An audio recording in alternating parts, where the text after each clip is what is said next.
ఒక మానవ మృగం 2 నెలల పసికందుని కాళ్ళ కింద పడిచి చొక్కి చంపిరు. అది ఎక్కడ అంటే నాగర్ కర్నూలు జిల్లాలో కుమ్మరి గ్రామంలో మల్లన్న జాతరలో చంద్రకళ అనే వ్యక్తి వాళ్ళ దంపతులు గుడికి పోయారు. గుడికి పోతే దర్శనానికి పోతే అక్కడ ఏమన్నా 100 రూపాయలు ఇవ్వమన్నారు. 100 రూపాయలు ఏమంటే 100 రూపాయలు ఎందుకు అని అడిగేందుకు నీ కులం తక్కువ అని మన అడగటమే ఎక్కువ, సబ్సిడీ కూడా 100 రూపాయలు ఇచ్చి పోయి లేకపోతే పోయి అన్నాడు.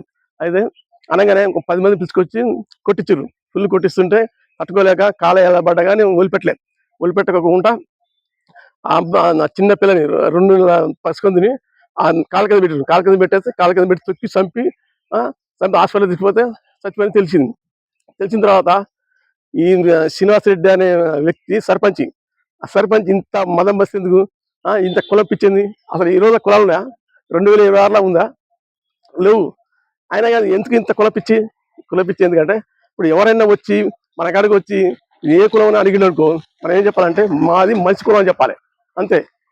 అదే ఇప్పుడు ఇది మేకకి కులం లేదు, మతం లేదు, కోడికి కులం మతం లేదు, వాటిని కోసుకొని తింటున్నారు కాబట్టి దాన్ని ఏమనట్లేదు. అది ఎటుపోయి ఇప్పుడు మనసుకి కులం పెట్టిరుగా, మనం కులం మతం మనసు వస్తున్నాం. ఇప్పుడు దానికి ఏం తేడా ఉంది? ఏం తేడా లేదు, 2 ఒకటి అయినాయి. నచ్చితే లైక్ కొట్టి సబ్స్క్రైబ్ చేసుకోండి.